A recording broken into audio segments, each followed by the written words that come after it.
The name of this podcast is called Jemele Hill is Unbothered. And the question I like Yes. to ask every guest is, when did you become unbothered? Okay. When did I become unbothered? I I will probably say, probably, yeah, the day I really developed a relationship with God, with Christ for me. I know other people. So really actually developed that spiritual relationship. Um, because then all that mattered to me was that I was aligned and I was walking in purpose and that I was being a servant. You know what I mean? And so, and the truth of the matter is, like, I'm still not completely unbothered. You know what I'm saying? Like, the truth is, sometimes I'll be bothered, sometimes, but I think I have a focus about the why. You know what I mean? And that's really what helps to keep me grounded and to keep me unbothered like that. You know what I'm saying? And so I think that's probably when. When is yours? I wonder. I'm curious. I know I'm not supposed to be asking you Oh questions, no, but you can ask me questions. That's totally fine. It's supposed to be a conversation.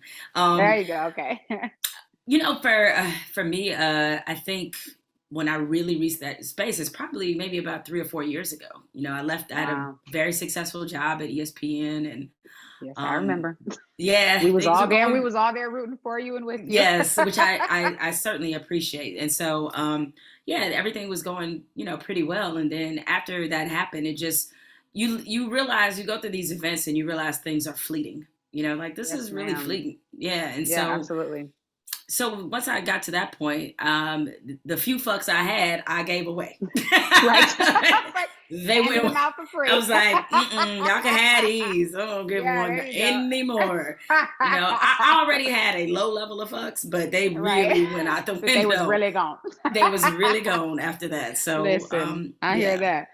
I hear that. She took, I think Miss Holiday took a couple with her too when she left. What? I was like, some of them fucks ain't come back at all. I was like, okay. Because I was really out there on her. But now I'm like, oh, yep. She took some with her. She was like, you don't need these. You don't need these fucks either. I guess, speaking of not having any, I mean, one of the most, dramatic scenes is when you're arrested naked. Yeah. Yeah. What was that scene like?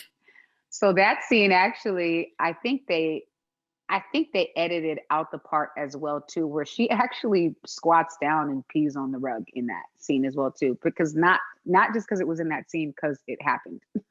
Like, she literally, to command her power back, is naked and squats and just lets it loose. So Like, all you right, you yeah, actually you actually did that. we did it. We actually filmed Wow. it. Yeah, we did. Oh, Yeah, wow. Why? Well, why and did of they course cut it though? I mean, they were probably like, it was, I mean, it was like every scene had to pick and choose. Like, all right, we need like, so for them, it was sort of like, great, we could either, it was sort of what gets to the point, what talks about the point, what, da, da, da, you know what I mean? I think in each scene. And, I mean, maybe it was too crazy. Who knows? I don't know how it actually read on camera because I never really watched the playbacks and stuff. So it might have been a little too much, but that's a real thing that happened. And that was, I mean, that was her. You know what I mean? There was actually another scene that was cut from it, which is a true story of Billie Holiday. She was in a club one night with her bandmates, and a guy walks up and puts a cigarette out in her coat. And, the band gets up in arms, and her friend, actually, I think like Carmen McRae was there this one night because I think she was telling the story. And band gets up in arms, like, oh, she was hella cool. Just, oh, it's all right. He's just drunk. Let him be. Don't trip. Da, da, da.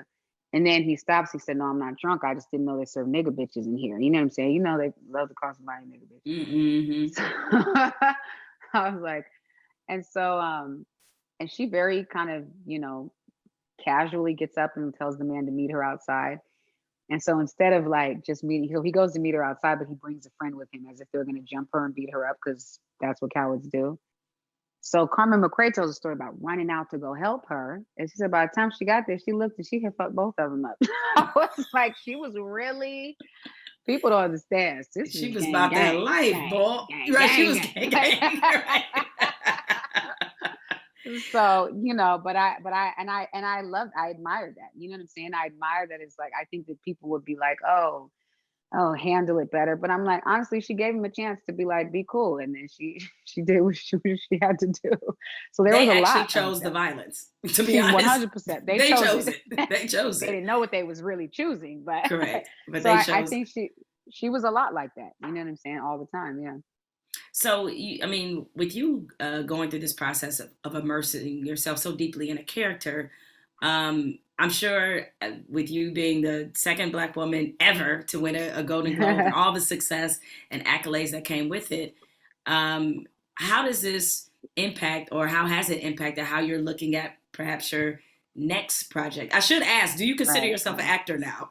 I mean, you know what? I yes, only because everybody tells me to stop saying that I'm not an actor and consider myself an actor. So I'm like, fine. To qualify y'all, I'm gonna just say I'm an actor.